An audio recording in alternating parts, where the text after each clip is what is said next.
Okay, so 5.3b, this is, again, a ton of vocabulary. There's so much new stuff that doesn't really apply to loans in credit cards. So all this is going to be is just reading credit card statement and picking apart information. There's not going to be any homework that goes with this question. So just FYI, I'm going to post something to kind of just so you're not like, oh, hey, where's the assignment? But there's no homework for this one. I normally do a homework assignment for this, but it's literally reading the credit card statement and finding the information. So this is important stuff you need to know, but it's kind of a weird thing to have a homework assignment about, and you'll see why in just a second here. So this was our an example of a credit card statement. I showed you guys an example of mine in class. And they all look a little different. At least the formatting is different. It's not the same place to place. But the information that's on there is all going to be the same. So what we're going to do is we're going to kind of pick it apart. What you'll see here is all of the transactions that happened during that billing period. And then you have a summary statement down here of kind of all the important stuff you need to know about this billing cycle for your credit card. So we're going to kind of go back and forth. If you have the notes printed out, this makes it a lot easier on you, but I'm going to kind of flip back and forth here to answer these questions. So all of these things, A through F, are all on the credit card statement. So I'll ask the question, I'm going to flip back, and you're going to find it. That's all you're going to do. It's just making sure you know, the point of this is so that you know what information is on a credit card statement, because nowadays, they're just online. A lot of times they don't mail them to you, and so you might not ever look at it. And then when you go to look at it online, you're like, ooh, I don't know what this means, yeah? And I don't know what information there is. So let's go ahead and start with A. How many purchases were made during the billing cycle? So this is specifically purchases. Notice this is all of the transactions here, but read them carefully. How many of them were purchases? What do you think?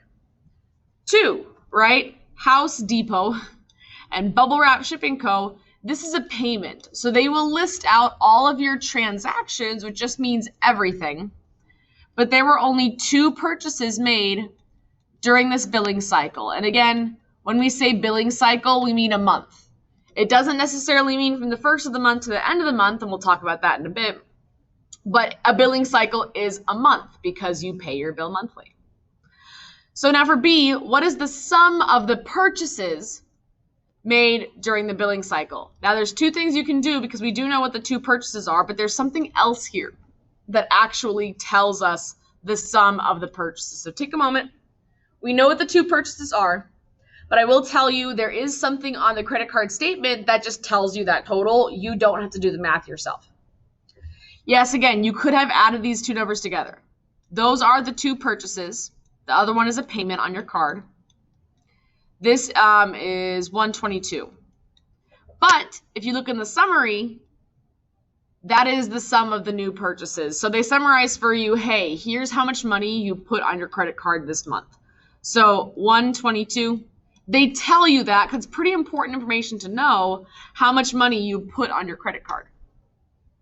Then the next question is, when is the payment for this statement due? So I'm going to clear the ink here so that it's clear to see.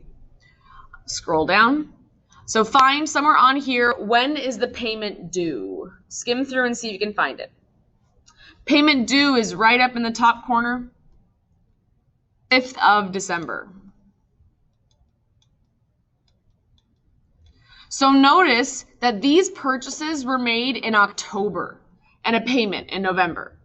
We can see actually the billing date was for the 13th of November. This is again what we call a grace period. You made these purchases in October, you don't have to pay for them until the 5th of December. And as long as you pay for them by the 5th of December, no interest is going to accumulate, right? If you pay your credit card off every single month, no interest will accumulate. So the payment again is the 5th of December, even though these were all made in October. D, what is the minimum amount that can be paid? So once again, skim through the information, find the minimum amount you need to pay. That's right here, $59. So again, when you have a credit card, you have a minimum payment. Obviously, we can see that this minimum payment is not going to pay off everything, even from this last month, right? They spent $122 this last month, but they have more money on the credit card, which I think is one of the two questions. Yeah. So they tell you a minimum. If you only pay that minimum, it's going to take you forever to pay off the credit card. That's because, one last thing I'll say here, because I don't think I need to say, yeah. Part of this minimum payment is the finance charge. So if I subtracted $1,209, so 59 minus $1,209, only $46.91 would actually go towards paying off this balance. They collect the interest first out of your payment, and then the rest goes towards paying them back. So you paid them $59, but actually only $46.91 is going to go towards paying this off. That's how these credit cards work. The minimum payment might not be too bad. You're like, oh, hey, that minimum is super short or super small. I'll do that. But not all of it is going towards paying off your balance. Going from here, though, how many days are in the billing cycle? Now, coming back here. Again, they tell us this. You don't have to do the math. But there is somewhere in the summary that tells us how many days are in the billing cycle. It can vary from month to month, even business to business. What does it say? Number of days in the billing cycle is 31. Again, that can vary from company to company. But it's usually 31, 30, 29 days, somewhere in there, because it's a month, right? Again, you pay your bill monthly. So what that means is every 31 days, they total up all that you put on the credit card. They do their math and they say, okay, here's your interest you have to pay for this month. Here's your payment. Every 31 days, they add everything up. They do their math. Okay, here's your payment for this month. And the last thing, what was the previous balance? Because the whole point of a credit card is that it's a rotating, I should say revolving credit. It carries over from month to month if you don't pay it off and gets added to whatever you spent in that month as well. So find it. Where does it say previous balance? Right here, $829.30, that is the previous balance. So what that means is they carried over a balance from their last month. I will tell you, if they had not carried over a balance, they would not be charged interest.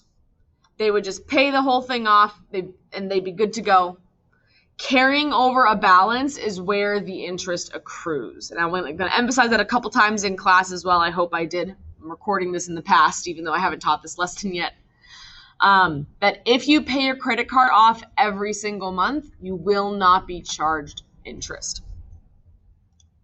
So, just to kind of check our understanding here, again, these questions were just reading the table, reading the credit card statement, but I want to just go remind ourselves of a couple things here. This last question, do I want to come to this? Actually, no, we're not going to do that last one, just because that's actually the next lesson. So for these two, this is just to remind ourselves how these two things are calculated. This was the last lesson. Now, if you notice, they tell you the APR and the monthly periodic rate. This is review from the last lesson. How do we calculate that monthly periodic rate? Where did that come from? See if you remember. Well, we have the annual. If we divide by 12, that gets us to the monthly. So the APR, let's do that all capitalized. APR divided by 12. That was from the last lesson. That's how they get to the monthly rate. And then it says, how is the finance charge calculated? So they tell us the finance charge here, but where did that number come from? What is the formula for finance charge for a credit card? Well, that's the average daily balance times the monthly rate. That's how the finance charge was calculated. Average daily balance, which again, we're going to talk about more in our last lesson, times the monthly rate, which, just so we have it, in this case, happened to be the $854.46, times the monthly rate they already tell us as 1.415 divided by 100, 0.01415. 0.01415. I'm going to do this math just to make sure that I'm not lying to you that this is the way we do it. I'm just curious if they made up numbers. Nope, that's right. This equals, and you can check it, this equals 1209, and that's the finance charge. So again, that's how that's calculated. Average daily balance times the monthly rate. Again, we're going to see why later. We're going to come back to this question in the next lesson. But we're also going to see why later.